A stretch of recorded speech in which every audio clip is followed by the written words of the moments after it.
खुदावंद के अजीम और जलाली नाम में आप सबको सलाम। आज हम वादा के बारे में सीखेंगे कि खुदा अपना वादा हमारी ज़िंदगियों में कैसे पूरा करता है। तो याद है खुदा ने इब्राहिम और सारा से वादा किया था कि तुम्हारा बेटा होगा, लेकिन इब्राहिम और सारा बहुत बूढ़े हो गए थे, इसलिए कि उनको बच्चे नहीं हो सकते थे। मगर इब्राहिम जानते थे कि खुदा सब कुछ कर सकता है, इसलिए उनको पक्का यकीन था कि खुदा अपना वादा पूरा करेगा। 1 साल बाद वही हुआ जो खुदा ने कहा था। इब्राहिम और सारा का बेटा हुआ जैसे कि खुदा ने वादा किया था।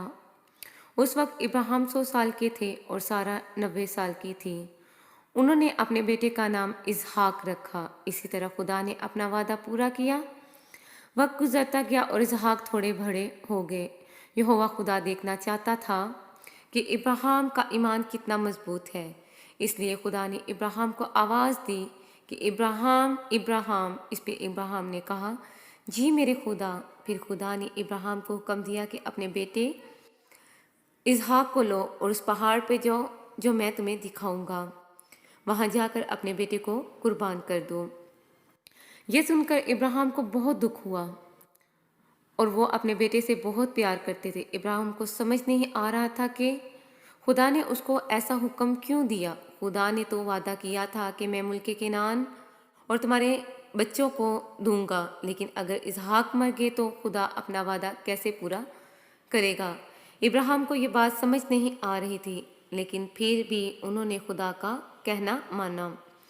जब इब्राहिम पहाड़ पर पहुंच गए तो उन्होंने लकड़ियों का एक ढेर लगाया। फिर उन्होंने इसहाक के हाथ बांधे और उनको लकड़ियों पर लटा दिया। इसके बाद इब्राहिम ने अपने बेटे को कुर्बान करने के लिए छुरी उठाई। उस वक्त खुदा ने एक फरिश्ता के जरिए इब्राहिम को आवाज़ दी, इब्राहिम इब्राहिम। इस पर अब्राहम ने कहा, जी मेरे खुदा। खुदा ने कहा कि ए लड़के को कुछ मत करो। अब मुझे पता चल गया है कि तुम मुझ पर पक्का ईमान रखते हो, क्योंकि तुम मेरे लिए अपने इकलौते बेटे को भी कुर्बान करने वाले थे। इब्राहिम खुदा पर बहुत मजबूत ईमान रखते थे। वो जानते थे कि खुदा सब कुछ कर सकता है। उनको यकीन था कि अगर वो इसहाक को कुर्बान कर देंगे तो यहोवा खुदा इसहाक को ज़िंदा कर सकता है। लेकिन क्या खुदा वाकई चाहता था कि इब्राहिम अपने बेटे को मार डाले? नहीं, खुदा तो बस ये देखना चाहता था कि इब्राहिम का ईमान कितना मजबूत है। फिर भी उन्होंने कुर्बानी के लिए एक जानवर का बंदोबस्त किया। पास ही एक मेंढे के सींग झाड़ी में फंस गए थे।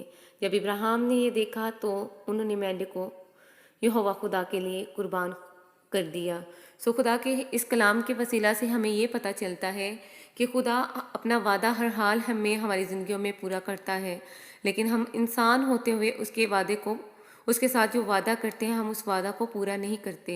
तो इस कलाम से हमें ये सबक मिलता है कि हम खुदा के साथ जो भी वादा करें उसको पूरा करें। खुदा के कलाम के पढ़े और सुने जाने पे उसकी खास बरकत हो। आमीन।